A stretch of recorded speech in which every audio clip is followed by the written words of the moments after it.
अस्सलाम वालेकुम रहमतुल्लाहि वबरकातुहू। मिलातुल एडवोकेट लाला साहब राजा साहब शेख मेरे आका हुजूर सल्लल्लाहु अलैहि वसल्लम की बेहुरमती का सिलसिला जारी है। महाराष्ट्र के रामगिरी के बाद उनसे भी भयानक, घातक और शर्मनाक टिप्पणियाँ गाज़ियाबाद के डासना देवी मंदिर के यति नरसिम्हानंद ने की है। उन्होंने उनके एक प्रोग्राम में मेरे आका सरकार दो आलम के बारे में बहुत ही आपत्तिजनक, भयानक ऐसी टिप्पणियाँ की जिसकी कोई मर्यादा नहीं। सारी सीमाएं, सारी मर्यादाएं, सारे कायदे कानून को ताक पर लगा कर उन्होंने कहा। जो उन्होंने कहा वो मुझे सुनने में दिक्कत और तकलीफ़ हुई, भयानक ऐसी शर्मिंदगी महसूस हुई और मुझे शर्म आई, अपने आप पर बहुत बड़ा तरस आया। ये मेरे आका के बारे में जो सिलसिला उनकी बेहुरमती का जारी है, उसमें ये हिम्मतें, ये ताकतें इतनी बेकार क्यों बढ़ रही हैं? इसकी वजह यह है कि सरकार द्वारा प्रायोजित ये कार्यक्रम होते हैं। जो सरकारें होती हैं उन्हीं के अनुयायी होते हैं और उन्हीं के विचार के लोग इस तरीके की हरकतें करते हैं। मामला सिर्फ मेरे आका का नहीं है। मुसलमान किसी दूसरे मज़हब के बारे में या उनके देवी देवताओं के बारे में, उनके बारे में कभी भी कुछ नहीं कहता। ये मेरे लिए बहुत बड़ी बात है। मसला दूसरों को नाम रख के, दूसरों को बदनाम करके, दूसरों के महापुरुषों को आप तंज दे करके आपके मज़हब के लोगों को बड़ा नहीं कर सकते। उन्होंने ये कहा कि रावण से भी बढ़कर उनका व्यवहार था और वह दुनिया भर में जो आतंकवाद है वो उन्हीं की देन है। क्या क्या बताएं आपको उन्होंने क्या क्या कहा। जितना नफ़रत, जितनी बयानात की धज्जियाँ उड़ाई जाए उतना कम है। मैं ये कहना चाहता हूँ कि जो भी मुसलमानों में वकील हैं, पढ़ा लिखा तबका, वे अपने पैसे खर्च करें और अगर पुलिस वाले इस पर केस नहीं करते तो कम से कम कोर्ट का दरवाज़ा खटखटाएं, क्योंकि ये तुम्हारे समाज की नहीं, पूरे आलम की बेइज्जती है। कोई एक व्यक्ति मेरे आका को अरबी कहता है, कोई एक व्यक्ति मेरे आका को बलात्कारियों का सरदार कहता है। ये भयानक बात है। मैंने जिस मज़हब को फॉलो किया है या मेरे बाप ने मुझे जिस मज़हब से परिचय कराया वो इस्लाम, दूसरे मज़हब के बारे में बेइज्जती की शब्द भी नहीं सुनता। हम दूसरों के बारे में कभी गलत नहीं बोलते। मैंने इस्लाम जो पढ़ा है उसमें हमने दूसरे देवी देवताओं के बारे में इज्जत से ही देखा है। मेरे आका सिर्फ मेरे पैगंबर नहीं हैं, पूरी कायनात के पैगंबर हैं, आखिरी नबी हैं। ठीक है, आपको पसंद नहीं है, आप अपनी जगह पे आपने मज़हब को सही कीजिए या कहिए, बताइए, प्रचारित कीजिए, लेकिन आका पे टिप्पणियाँ करके अगर आप बढ़ना चाहते हैं, ये गलत बात है। मुसलमानों ने इसका सामूहिक विरोध करना चाहिए। ये नफ़रतें चरम पर हैं और इसे ख़त्म करने का कोई इरादा रखें तो भी नहीं हो रही है। इसकी मुझे बड़ी दिक्कत की आ रही है कि हम इसे रोकें तो कैसे रोकें, क्योंकि उत्तर प्रदेश में सरकार ही योगी जी की है। योगी जी ने सभी मुस्लिम शहरों के नाम बदल दिए हैं, स्कीम्स बंद कर दिए हैं। बुलडोज़र से जो आतंकवादी लोग, गुनहगार लोग, गुंडे लोग ऐसा नाम बता करके उनके घरों को समाप्त किया है। उनके कानूनी पहलू के पहले ही उनका इनकाउंटर करा दिया है। ऐसे व्यक्ति को सरकार कहकर उस पर कुछ उनके द्वारा कुछ कार्रवाई होगी, ये मुझे नहीं लगता कि हम उनसे कुछ अपेक्षा करें। लेकिन स्वामी नरसिम्हानंद जैसे लोग मुसलमानों को ही नहीं, पूरे आलम में भारत को बदनाम कर रहे हैं। ये वायरल का ज़माना है, स्टेटमेंट्स वायरल होते हैं, वीडियो बनते हैं और ये कुछ वर्ग को अच्छा लगता होगा लेकिन सबको अच्छा नहीं लगता। मेरा भारत ऐसा नहीं है, ना ही दूसरे धर्म के बारे में द्वेष बर्दाश्त करता है। मेरी सभी से निवेदन है कि ये किसी एक का मसला नहीं है। दूसरे धर्म पुरुषों को, दूसरे के महापुरुषों को, पैगंबर को बदनाम करके आप अपने देवी देवताओं को सही ठहराने लगें तो ये गलत बात है।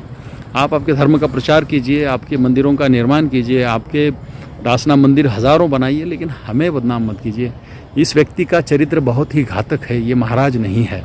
इसने कई मुस्लिम बच्चों को मारा है, कई मुस्लिम लड़कियों का धर्म परिवर्तन किया है। इसने इससे पहले कितने ऐसे एक्टिविटीज़ किए हैं उसका पता नहीं है। सरकार उसको समर्थन देती है, कहाँ बैठे वहाँ चिल्लाते रहता है, कुछ भी चिल्लाता है, छोटे बच्चे की तरह तकरीर करता है। जिस व्यक्ति के मुंह से दूसरे धर्म पुरुषों की या महापुरुषों की या पैगंबरों की बदनामी निकलती है वो पुरुष या होता ही नहीं है, वो बीच वाला होता है। ऐसे व्यक्तियों को महाराज कैसे कहें, इस पर भी शर्मनाक बात आती है। ऐसे महाराज पर कार्रवाई होनी चाहिए, जगह जगह पे एफआईआर होनी चाहिए। एफआईआर ही हमारे पास इलाज और पर्याय है। हमने आखिर में यही देखा है कि कानून पर कुछ तो भी हमारा भरोसा कीजिए, वरना हम अगर कायदा हाथ में लेंगे तो हमारा ही बर्बादी का दाल आलम शुरू हो जाता है। मुसलमान कुछ भी नहीं करता तो इतने केसेस हैं, अगर कुछ करने की हरकतें भी हिमाकत भी अगर दिमाग में लाता है तो मुसलमानों का ही नुकसान है। हमें शांतता संयम बरतना चाहिए और उस पर कार्रवाई का आग्रह करना चाहिए। इस वक्त तालुका पे, ज़िला पर या स्टेट लेवल पर सभी तरफ उसके बयानात की निंदा और भर्त्सना तो होनी ही चाहिए, लेकिन उस पर एफआईआर होनी चाहिए और उसको तुरंत अरेस्ट करना चाहिए।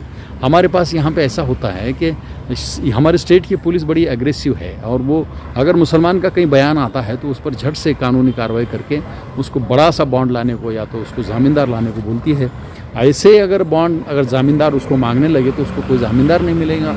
इतनी एफआईआर हो जाएंगे कि उसको भागते नहीं सुधरेगा। लेकिन कानून भी थोड़ा सा ढीला है, तो तब तक ये नरसिम्हानंद अपनी ज़बान को चला रहा है। उसने एक मुस्लिम बच्चे को 14 साल के मंदिर के अंदर ले गया और बाद में बोला मुसलमान अंदर आया था इसलिए इसको पीटो, मुसलमान अंदर क्यों आया इसको पीटो। बच्चा बेचारा पानी मांगने को गया था, उसको अंदर जाके उसको वहाँ पे मंदिर तोड़ने आया था ऐसा बोल के मारा। जिसके दिमाग में ही कुछ ऐसी खुराफात है, नशेबाजी है, दिमाग ही भद्दा है, तो उसको क्या कर सकते हैं। लेकिन ऐसे लोगों का पाबंद होना चाहिए, ऐसे लोगों पर कानून कार्रवाइयाँ होनी चाहिए, ऐसे लोगों का इलाज होना चाहिए। मनोरुग्णता है, चरम की नफ़रत, चरम का द्वेष, चरम का हिंसाचार भावना अपने बारे में दिमाग में रखते हो। हमारे आका हमारे लिए क्या मायने रखते हैं ये हमारी बात है। आप आपके महापुरुषों की बात कीजिए, आप अपने देवी देवताओं की बात कीजिए, हमें उन पर मत लीजिए, लेकिन हमारे आका की बेहुरमती हम कभी बर्दाश्त नहीं करेंगे। मेरा मुसलमान पता है मुझे एक नहीं होता, लेकिन आका के मसले में एक ज़रूर होगा। हम तुम्हें कानूनी बात में दायरे में लेकर के सज़ा दिलवाने की कोशिश ज़रूर करेंगे। मेरी इल्तिजा है, रिक्वेस्ट है कि पढ़े लिखे लोगों ने कम से कम आपके मज़हब की कोई बेहुरमती कर रहा है तो आपकी कर रहा है, आपकी डिग्निटी कम कर रहा है। भारतीय संविधान में हर एक को डिग्निटी का और उसके उदात्त अंतकरण से जीने का, बड़े शौक़ से जीने का, ज़मीरों के साथ जीने का अधिकार दिया है। यह आपकी ज़मीर को झकझोरने वाले बयानात देने वाला यति नरसिम्हानंद आपकी बेइज्जती कर रहा है, आपके मज़हब की बेइज्जती कर रहा है, आका की बेइज्जती कर रहा है। इस पर एफआईआर कराओ, हाईकोर्ट जाकर के इसके कुछ वारंट निकालवाओ, क्योंकि ये बहुत ही ज़्यादा बोल रहा है। ये अंतिम चरण की बातें कर रहा है।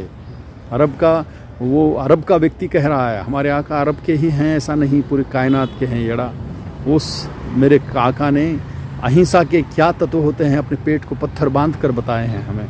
उन्होंने कभी भी युद्ध के सर पर हमें चेतना और जवान नहीं किया कि किसी को जाकर मारो या काटो। उन्होंने कभी बलात्कार के बारे में उनको बलात्कारी को सही बात यानी बलात्कारी सही होता है ऐसा कहीं वर्णन नहीं आता। आप ऐसे मनगढ़ंत कहानियाँ बना करके मेरे आका के द्वारा इस्लाम को बदनाम करना चाहते हो। नया पीढ़ी, नई सोशल मीडिया की पीढ़ी हमें मुसलमानों को शक की नज़र से देखती है। जिसका पैगंबर ही ऐसा है तो ऐसे लोग कैसे होंगे। ऐसे बयानात अगर आने लगे तो हमको इस बारे में अपनी चेतना जागी रख के आंदोलन के द्वारा, अर्ज़ों के द्वारा, निवेदन के द्वारा, भारतीय न्याय व्यवस्था के द्वारा ऐसे व्यक्ति पर कार्रवाई करनी चाहिए। ये भद्दे मानसिकता का कमीना व्यक्ति मेरे आका पर बोलने की हिमाकत करता है, उसका जाहिर निषेध है। स्टेट ने उसको अरेस्ट करके जेल में डालना चाहिए। Good bye.